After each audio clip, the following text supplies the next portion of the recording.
వేరుశెనగ అనేది యాసంగిలో ఎక్కువగా సాగు చేయడం జరుగుతుంది మన తెలంగాణ రాష్ట్రంలో.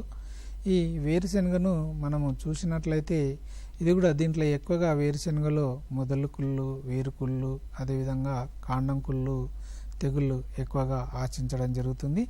ఈ మొదలు కుళ్ళు అదేవిధంగా నెక్రోసిస్ మొదలు కుళ్ళు కానీ మొవ్వు కుళ్ళు కానీ ఎక్కువగా రసం పీల్చే పురుగుల వలన ఈ తెగులు ఎక్కువగా వ్యాపింపజేస్తుంది. కాబట్టి మనం వేరుశెనగలో ముఖ్యంగా రసం పీల్చే పురుగులను నివారించుకోవాలి.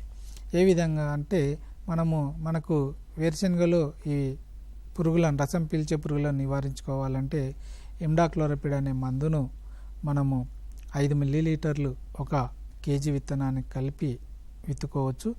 లేదా 2 మిల్లీలీటర్ల ఇమిడాక్లోప్రిడ్ అనే మందును 7 మిల్లీలీటర్ల నీటిలో కలిపి మనం 1 కిలో విత్తనానికి కలిపి విత్తన శుద్ధి చేసుకున్నట్లయితే ఈ రసం పీల్చే పురుగులను నివారించుకోవచ్చు. అదేవిధంగా మనకు వేరుశెనగలో ఎక్కువగా వేరు పురుగు ఎక్కువగా ఆశించడం జరుగుతుంది. కాబట్టి ఈ వేరు పురుగును ఇసుక నేలల్లో ఎక్కువగా వేరు పురుగు ఆశిస్తూ ఉంటుంది. కాబట్టి వేరు పురుగును నుంచి మనం వేరుశెనగ పంటను రక్షించుకోవాలంటే క్లోరోపైరిపాస్ అనే మందును 6.5 మిల్లీలీటర్లు 1 కిలో విత్తనానికి కలిపి మనం విత్తన శుద్ధి చేసుకున్నట్లయితే మనకు వేరు పురుగు నుంచి కూడా ఈ పంటను రక్షించుకోవచ్చు. అదేవిధంగా తెగుళ్ళ విషయానికి వచ్చినట్లయితే ఇంతకుముందు చెప్పినట్టు వడలి తెగులు కానీ, మొదలు కుళ్ళు కానీ, కాండం కుళ్ళు తెగులు ఇది మన రాష్ట్రంలో వేరుశెనగ సాగు చేసే ప్రాంతాల్లో ఎక్కువగా ఆశించడం అనేది జరుగుతుంది. కాబట్టి మనము ఈ తెగుళ్ళ నుంచి కాపాడుకోవడానికి ఈ వేరుశెనగ విత్తనాలను టెబికొనజోల్ అనే మందును 1-2 DS అనే మందును 1 గ్రాము 1 కిలో విత్తనానికి కలిపి విత్తన శుద్ధి చేసుకున్నట్లయితే ఈ మొదలు కుళ్ళును కానీ కాండం కుళ్ళును కానీ నివారించుకోవచ్చు. అదేవిధంగా ఇది కాకుండా మనకు కార్బండిజం ప్లస్ మ్యాంకోజెబ్ అనే మందు కూడా దొరుకుతుంది.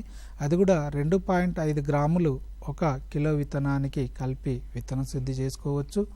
అదేవిధంగా థైరామ్ కానీ క్యాప్టాన్ కానీ మందులను కూడా 3 గ్రాములు 1 కిలో విత్తనానికి కలిపి విత్తన శుద్ధి చేసుకోవచ్చు. అదేవిధంగా ముఖ్యంగా వేరుశెనగ చూసుకుంటున్నట్లయితే వేరుశెనగలో మనకు మొదటిసారిగా ఎవరైనా పొలాలలో వరి పొలం తర్వాత వేరుశెనగ సాగు చేసుకున్న వాళ్ళు ఎవరైనా ఉన్నట్లయితే వాళ్ళు రైజోబియం అనే మందును 200 గ్రాములు మన బెల్లంతో కలిపి మనం రైజోబియం కల్చర్లో విత్తనాలను కలిపి విత్తన శుద్ధి చేసుకున్నట్లయితే బాగా నాట్స్ వచ్చి ఎక్కువ దిగుబడి రావడం అనేది జరుగుతుంది. అదేవిధంగా ఇవే కాకుండా జీవ శిలీంద్ర నాశన మందులైతే ట్రైకోడర్మా విరిడి అనే మందును కూడా మనం 10 గ్రాములు 1 కిలో విత్తనానికి కలిపి విత్తన శుద్ధి చేసుకున్నట్లయితే ఈ వడలి తెగులు కానీ వేరుకుళ్ళు కానీ వీటి నుంచి మనము వేరుశెనగ పంటను అనేది రక్షించుకోవచ్చు.